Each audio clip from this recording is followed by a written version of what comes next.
guys, thank you so much for joining me in another video. So as you can tell, based on the title, today we are talking about the Celine Ava bag. So I've had this bag for about a month now, and I thought, you know what, why don't we do a first impressions? I'd love to, once I've had this bag for a longer period, do a review. I have had this bag for a month now, and I would say I've worn this for the past 4 weeks. I've worn this about like 3 times each week. I like to just wear it out the door, wear it as a shoulder bag. I don't need a lot of things. I'll include the measurements up here. As you can see, obviously it's like sort of that crescent hobo style, very reminiscent of the Y2K era that we are seeing, like this Y2K resurgence that has been going on for quite some time. When you look at vintage Celine bags, you definitely can see bags like this on the pre-love market from the Michael Kors late 90s, early 2000s when he joined the brand. But the canvas, it's in this triomphe pattern. They've done this triomphe pattern well before. This was actually something that the founder, Celine Viviana, actually used. She took inspiration from the chain links of the Arc de Triomphe. If you were wondering what this is, that's what this pattern is. Eddie Slimane brought it back. He really has been going into the archives of the brand, looking into its history, especially that 60s, 70s era. But then obviously he brought this bag back, which is sort of a Y2K throwback. It has 3 settings at which you can adjust it. It's all canvas with the exception of this leather trim here. Here on the inside,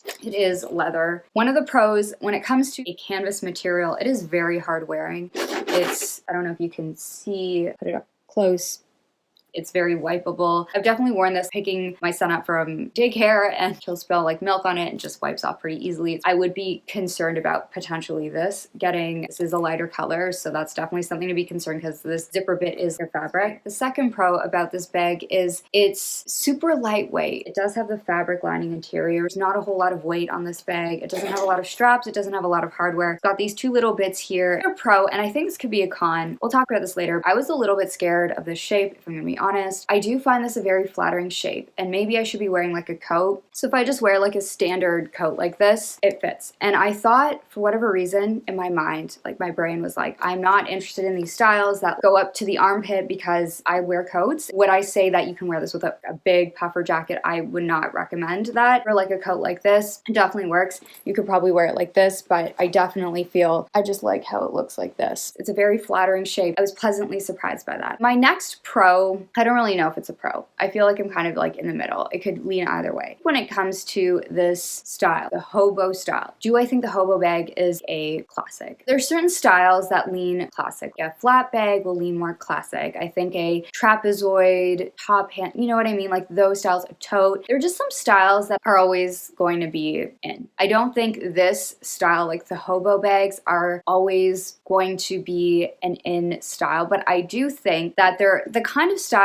that comes back in, and it comes in waves, and it usually does stay for a little bit. These bags, every brand has a bag right now that is a hobo style. Like every brand under the sun has like a hobo variation. While I initially did not gravitate towards this style, I realized once I tried on how carefree, how easy, and how actually flattering it is. In my mind, I wanted a shape that was something that had a little bit more longevity to it. Ultimately, I just feel like I've got a lot of bags, and I really just wanted to try something different. I was very pleasantly surprised by this shape. So do I think this is the most classic? No, but I think it's a vibe for now, and I do think we're in this wave of hobo bags. Again, we might see the wave die out, and that's okay. You buy something because you like it, try this on and see if it works for you, and that's kind of my attitude. On this like topic of classic bags, I do think for the house right now, I think this is a long-standing style for them. A lot of brands, right, like they're just gonna try styles, and sometimes they work, sometimes they don't, sometimes people like them, sometimes they don't. That's just how it goes, right? But I definitely think this is a style that a lot of people have gravitated towards. I think there has been a lot of marketing put into this bag for this new era, Eddie Slimane era of Celine. I think this is one of their sort of long-standing bags, and we even saw with the latest tennis collection advertisements with tennis print, which leads me to like my next pro. You can buy this bag in like a variety of colors, styles. It's not just in the canvas. You can buy the leather. I love Kaya Gerber's green version of Tour from Anthropology. He has this bag in like a beautiful green. I'll leave his video in the description box below. You can buy this bag in classic brown canvas. You can find this bag in a lot of shapes, material, styles. So I think it's just a good indicator. Honestly, I just wrote this bag off because I did not think I was a hobo girl, but every time I try this on, that's just kind of my